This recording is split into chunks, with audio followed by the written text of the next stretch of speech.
Yo, what up everybody, it's your boy, and I'm back bringing you guys a review for One Piece Chapter 785. And gotta say, man, first of all, when we start handing out awards and everything, you know, the MVP for this battle is gonna go down between Luffy, who came up super clutch with that Gear 4, and it's gotta go to King Riku. I mean, woo! That speech. It's gonna be between those two, because on one hand, watching Luffy just stun somebody like Law, you know, Law who has like these plans and counter plans and just very calculated, right? Law's like, oh my god, I didn't know Luffy had something like this up his sleeve, right? Like, to stun Law says a lot, but at the same time, like when you have Riku who gives this multi-page speech and talks about how currently Dressrosa was and is under the rule of a pirate, but the last 10 years are about to end, and a new era is about to be ushered in by a pirate named Straw Hat Luffy, who's fighting to liberate their country, their kingdom. That is nice. That is a nice bit of symbolism right there. I like what Oda did there. That was really, really good. I did not miss that symbolism. And what's so crazy about it is when Luffy's fighting, right? When Luffy's fighting against Doflamingo, he's hitting them with these crazy zigzag attacks. Like the chapter opens up with Luffy's fist zigzagging to the left, to the right, and then bending, and then just knocking Doflamingo silly, right? And what really stood out in that moment is you see Luffy and he's struggling to catch his breath. And at first I'm like, okay, what's Oda doing here? You know, Luffy has this new power, but I was just like, well, Luffy, excuse me, but Luffy, I don't think he would debut it if he wasn't absolutely certain that this new power would be enough to stop Doflamingo. And while everybody's just watching this fight, and they're like, who's this guy fighting Doflamingo? And Luffy is just floating above the sea. One of the things that Law says is Luffy is using too much haki. And then that's when it just goes, oh, okay, Luffy's out of breath because he's pushed himself too far. And you know, if Law figures it out, that Doflamingo is going to figure it out. And sure enough, after we get the whole thing with the, not the drawers, but the Tontadas, the one things we get is they're running around the sea prism stone that's made out of the Smile Factory, or that's the Smile Factory is made out of. It's not getting destroyed, it's just getting shoved along, right? And at first I'm thinking, that would be a really smart place to probably get in and hide, but then the Tontadas are trying to blow it up. And I was like, damn, so you damned if you do, damned if you don't, because those strings can't really affect it. And so, while that's going on, Doflamingo is looking at Luffy, and he's like, look, man, that's pretty impressive what you're doing. You know, you're combining rubber with armament. That's pretty impressive. But even you have to have a limit. There has to be a balance to the risk. And it's just like, damn. I kind of get what some of you guys told me before. Like when early on when I started reviewing One Piece, I kept saying, man, Luffy, you know, Luffy's devil fruit's fucking overpowered. And you guys kept saying, nah, you know, there's balance to it. There's risk to it. So I get what you guys are saying on that. But the other thing that I found really, really interesting is Zoro has the right idea, at least in my opinion. So Zoro's just like, yeah, I'm going to go cut down these strings. And it was something we found out in the last chapter, I believe. But what's so hilarious is like Zoro's sense of direction is so bad that it's at this point, we know it's a running gag, but it's like notoriously a running gag. Because Franky's like, yo, the center is east. Why are you headed that way, dog? Like, come on, man, get it together. And Franky gets told, like, nah, I'm going to go cut this damn birdcage up. I'm going to stop these strings. And here's the thing. Zoro might be the one who could do it. He might be able to do it. Because, I mean, we saw him slice through Pika and everything. And we know that he can infuse haki into his blades. I mean, we do know that Zoro's pretty overpowered. We do know that that is the case. And he doesn't have the whole thing with the devil fruits. I mean, Zoro has some chances, but I think Zoro's too exhausted to pull that off. But I like the fact that at this point, Zoro's just like, look, I'm not going to stand around. I'm not going to wait for death. If I'm going to do something, if I'm going to die, I'm going to die doing something. I'm going to die trying to make a difference. He has a real soldier's mentality. And while this is going on, while Luffy and Doflamingo are also fighting, King Riku gives one of the best speeches. And I'm going to ask my chapter question early, okay? Because up until this point, I really felt like Dr. Hirolook, his speech, I feel like his speech was probably the best one. Like between his and Blackbeard when he talks about how dreams will never die. But this one might take the cake. This one might take the cake because here's what's crazy, right? Like when he comes to a realization that everything is about to end, that they have no choice, he just picks up the transponder snail and he says, "Listen to me, everyone. I'm the former king of Dressrosa, Riku III. I'll explain what's happening now in our land. Due to a game," and I like the emphasis put on game, "due to a game that the present King Doflamingo enacted, the nation is surrounded by a giant, inescapable birdcage. The vicious power of this cage is slicing through the town as it shrinks further and further. No doubt the suddenness of the situation has left you unable to process anything, except for the mad rush to protect your own lives. But I assure you this is not a dream.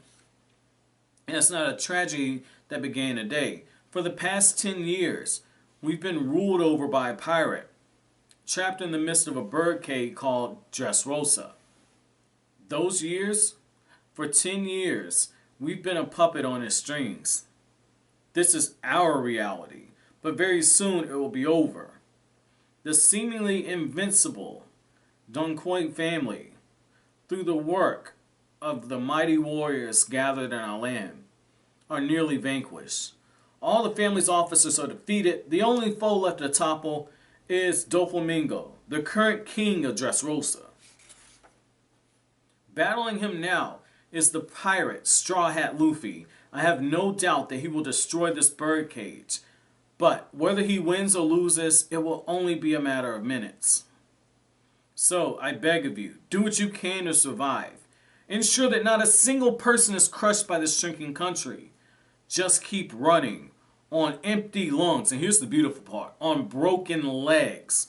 Just a few more minutes. Find a way to survive. There's still hope. Do not give up." Oh, man.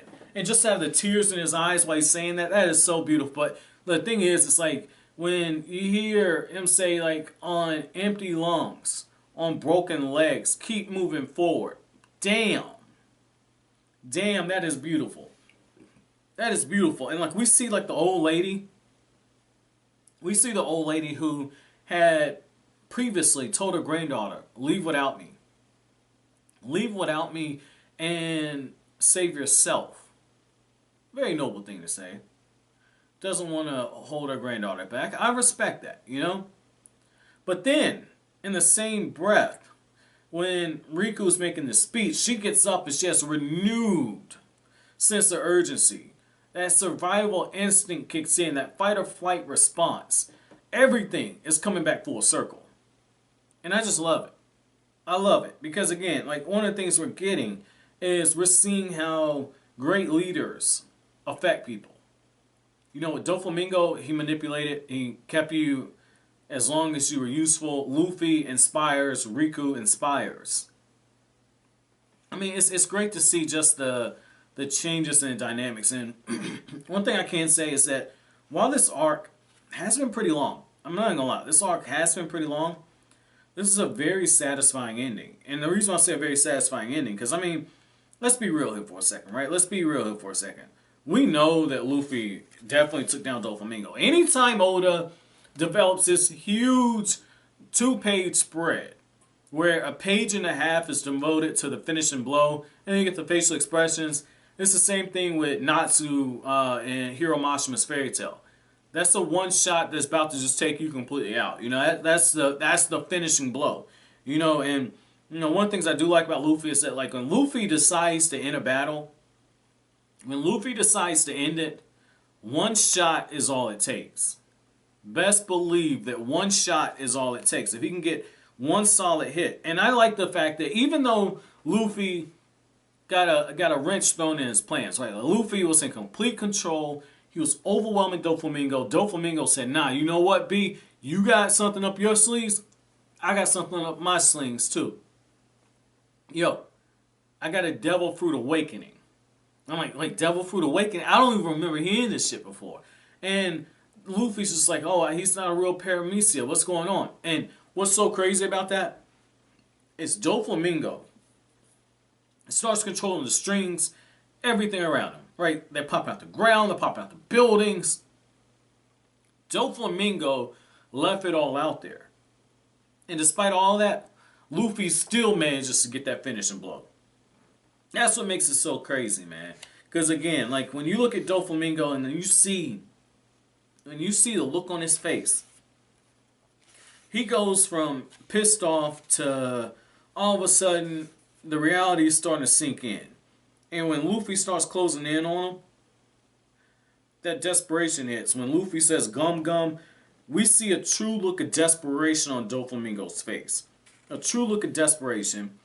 And I like how Doflamingo is crushing into the wall. And the reason why I like it is, again, let's look at the symbolism, okay? Let's look at the symbolism. So, when Doflamingo was a child, and he and his father and his brother are nailed to the wall, right? Everyone was cheering for their death. And it was that moment that really set him down that path that he's on. You might say a little before that. Maybe the moment that his father took them out of the place where the celestial dragons are. Maybe we can argue then. But I like to say it's that moment. Because Doflamingo, everything he ever felt before, it was confirmed. Everything he ever felt was confirmed. And now, he's been taught like this fear of the Will of D and all this other stuff. Now, somebody with that name has not only defeated him, but he's taken the kingdom that Doflamingo had. Okay? And for Doflamingo, you have to look at it from this perspective. He was royalty, and royalty was taken from him. He took over Dressrosa, had his own kingdom, maybe filling the void for what he felt he should have had as a celestial dragon. Okay? That power, that status, everything. And now, just as in his flashback he's pinned against the wall, he's now pinned against a wall now. And everyone's cheering for his defeat. He opens up with people cheering for his death, and now people are essentially doing the same thing. But in this case, and before, it was because people, they're just ignorant.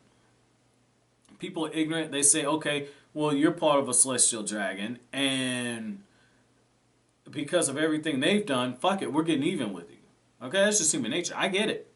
Doesn't make it right. Doesn't make it right. I mean, and I'll risk stepping on some toes here, but, you know, I can say this. You know, one of the things that I found kind of moving into the South is that, you know, in particular in the Bible Belt, you saw some racial tensions that are out there. And so what's to say if you found out, I don't know, say you're African American, you found out that, like, your neighbor is like the descendant of a Ku Klux Klan member, right? That doesn't give you your right to torment them and to make them hell because they're not their ancestor. They're not their ancestor. Even if that's their grandfather or whatever. They're them and their relative is them as well. But they're two different people. And you have to learn to differentiate between that. Same thing. Like, you could be somebody who is a war veteran. And you saw this crazy stuff over in the Middle East. Every Muslim person is not a terrorist.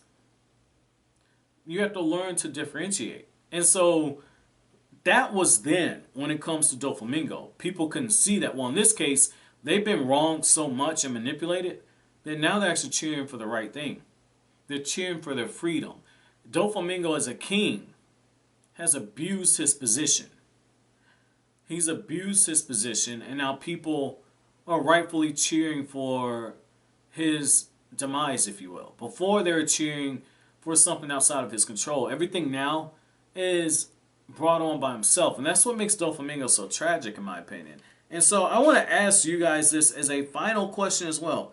Someone's like, damn, you got too many chapter questions. I know, right? But as a final chapter question, I want to know, like, if you were in this situation, you know, or not in this situation literally, but like if you're in a situation where you had to choose between helping the elderly, helping the sick, and saving your own life, what would you do? Would you still help those people, even if you knew there was a chance that it could result in your own death?